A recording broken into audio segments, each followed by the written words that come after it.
A Caverna de Platão. Um dos temas mais simples para meditar e que ilustra bem a técnica aqui indicada é a caverna descrita por Platão em A República. O tópico é daqueles que ensejarão iluminação sem fim quando objeto de meditação. Damos a seguir o texto descritivo e respectiva ilustração. Quero que continues e que imagines a educação ou ignorância de nossas condições humanas, mais ou menos da seguinte maneira. Imagina uma câmara subterrânea, como uma caverna, com uma entrada aberta para a luz do dia e penetrando um longo caminho chão abaixo. Nessa câmara, há homens que lá estão aprisionados desde que eram crianças. Suas pernas e pescoços presos de tal maneira que só podem olhar diretamente para a frente e nunca virar as cabeças. Atrás e acima deles queima uma fogueira, e entre a fogueira e os prisioneiros passa uma estrada, em frente à qual uma parede foi construída. Como uma tela nos espetáculos de marionetes, entre os operadores e a plateia, e sobre a qual são mostrados os bonecos. Imagina ainda que há homens transportando toda sorte de tralha por trás da parede cortina, incluindo figuras de animais e homens feitas de madeira, pedra e outros materiais, e que alguns desses homens, como é natural, conversam enquanto outros permanecem calados. Um estranho quadro e um estranho tipo de prisioneiros. São tirados da vida. Pois responde, pensas que nossos prisioneiros poderiam ver alguma coisa de si mesmos ou de seus companheiros, exceto as sombras lançadas pela fogueira na parede em frente a eles? De que modo poderiam ver qualquer coisa se estivessem durante toda a vida impedidos de moverem as cabeças? E veriam alguma coisa a mais dos objetos transportados pela estrada? Claro que não. Se pudessem conversar entre si, não suporiam que as sombras que viam eram coisas reais? Inevitavelmente. E se a parede da prisão em frente a eles refletisse o som, não achas que eles suporiam, todas as vezes em que falassem os transeuntes na estrada, que a voz pertencia às sombras que passavam à sua frente? Forçosamente pensariam assim. E também acreditariam que as sombras dos objetos que mencionamos eram, em todos os aspectos, reais. Pensa agora no que naturalmente lhes aconteceria se fossem libertados de seus grilhões e curados de suas ilusões. Suponhamos que um deles fosse solto e subitamente compelido a levantar-se e a virar a cabeça, e olhar e caminhar na direção da fogueira. Todas essas ações seriam dolorosas, e ele ficaria ofuscado demais para ver corretamente os objetos dos quais se acostumava a ver as sombras. Assim, se lhe fosse dito que o que ele costumava ver era mera ilusão e que estava neste momento mais próximo da realidade e de ver mais corretamente, porque se encontrava virado para objetos que eram mais reais? E se, além disso, ele fosse obrigado a dizer o que cada um dos objetos passantes era, quando lhe fosse apontado, não achas que ele ficaria perdido e pensaria que o que costumava ver era mais real do que os objetos que naquele momento lhe apontavam? E se fosse obrigado a olhar diretamente para a luz da fogueira, ela lhe machucaria os olhos. Ele lhe daria as costas e se refugiaria nas coisas que podia ver, as quais pensaria serem realmente muito mais claras do que as coisas que lhe estavam sendo mostradas. E se ele fosse arrastado à força pela ladeira íngreme e rochosa e solto só depois de chegar à luz do sol, o processo seria doloroso, contra o qual ele muito objetaria, e quando emergisse para a luz, seus olhos seriam tão ofuscados pelo brilho que ele não poderia ver uma única das coisas que lhe diriam, agora, serem reais. Certamente não as veria, no começo. Precisaria acostumar-se à luz antes de poder ver as coisas no mundo fora da caverna. Em primeiro lugar, ele acharia mais fácil olhar para as sombras, em seguida para os reflexos de homens e outros objetos na água, e mais tarde para os próprios objetos.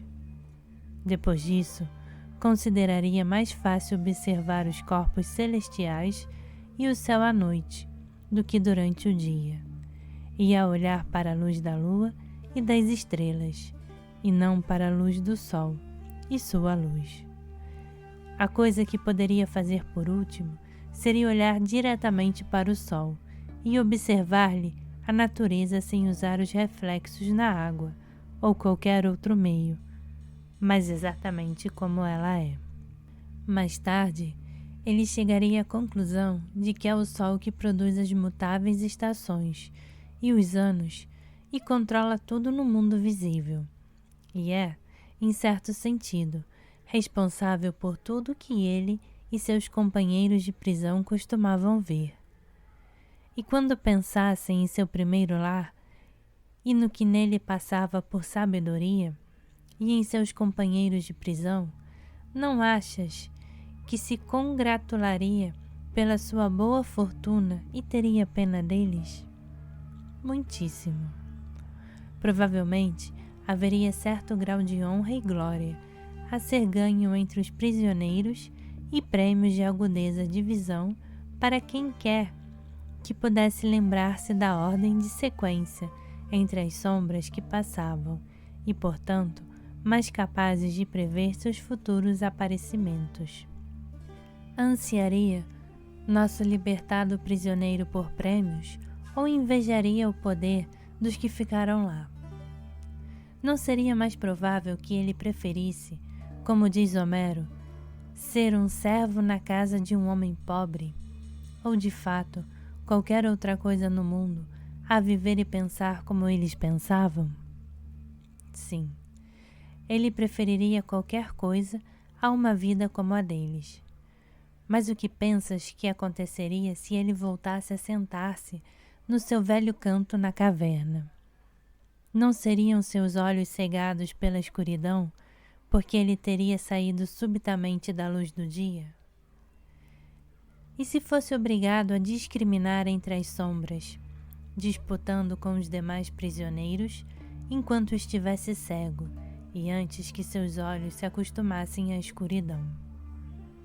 Um processo que poderia levar algum tempo. Não seria provável que ele fizesse um papelão?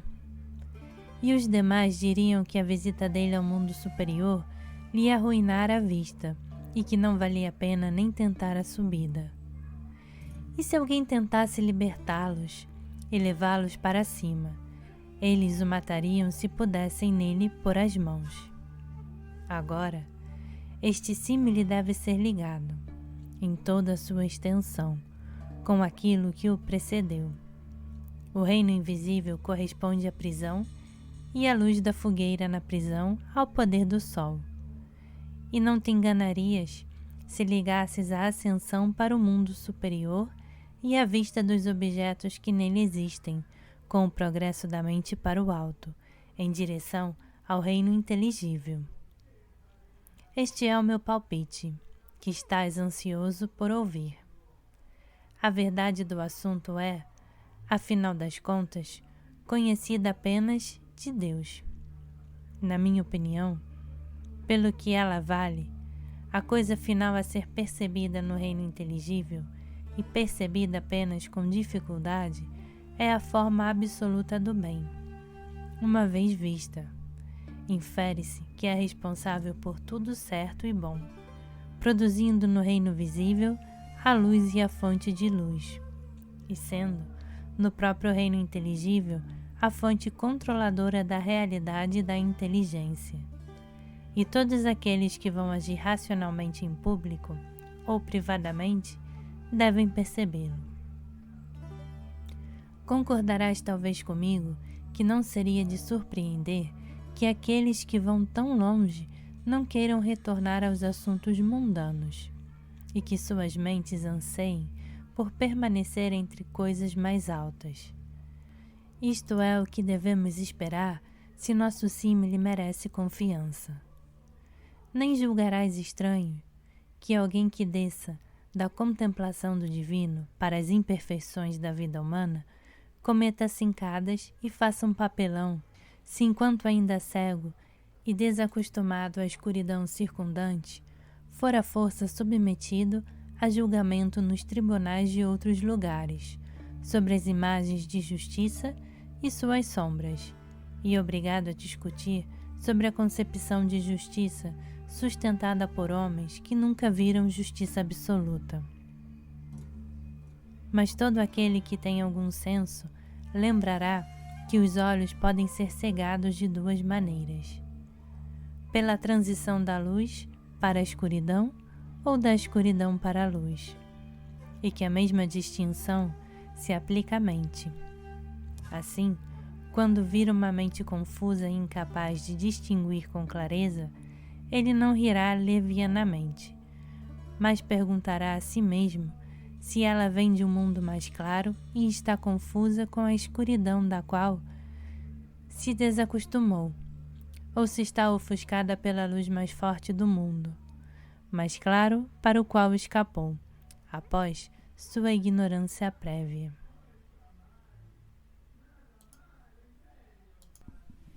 Sumário. É à luz dos aspectos abaixo que temos de examinar a verdadeira natureza do terceiro olho. 1. Que a natureza é um vazio. 2.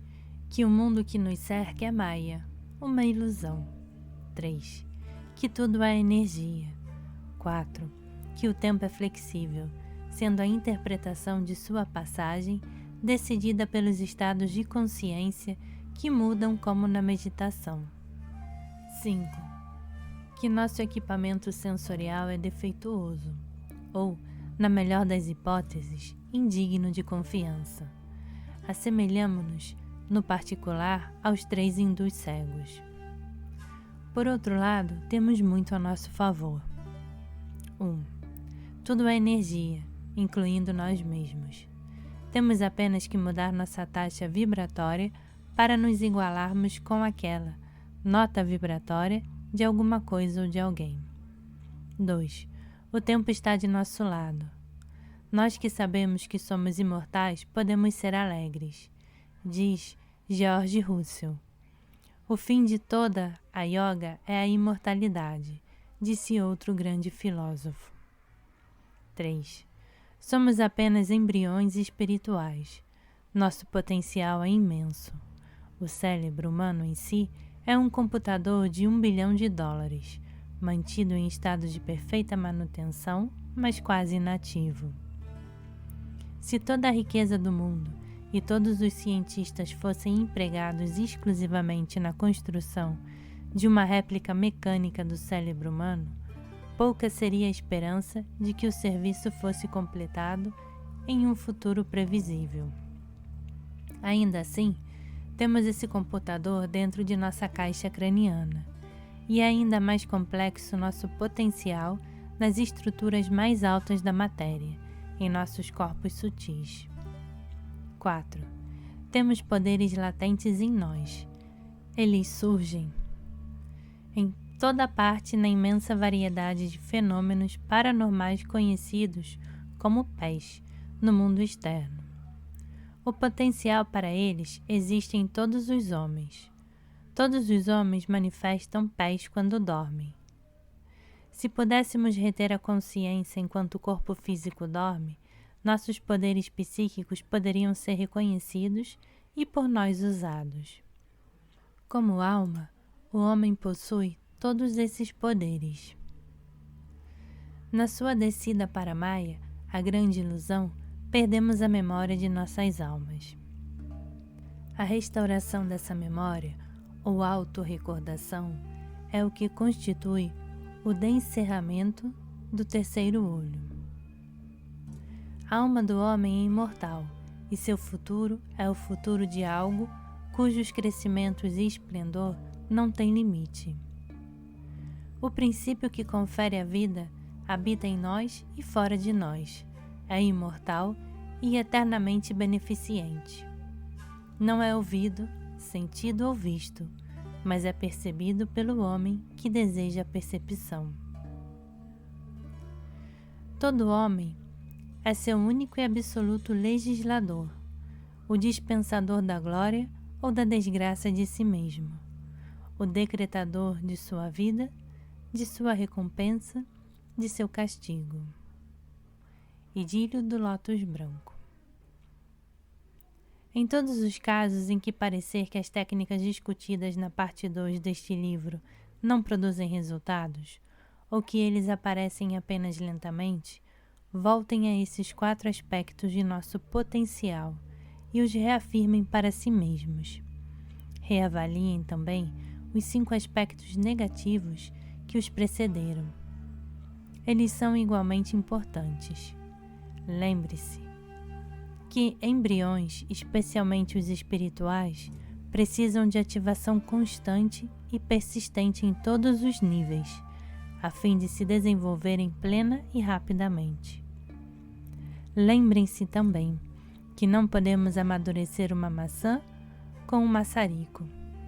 Isto precisa de tempo.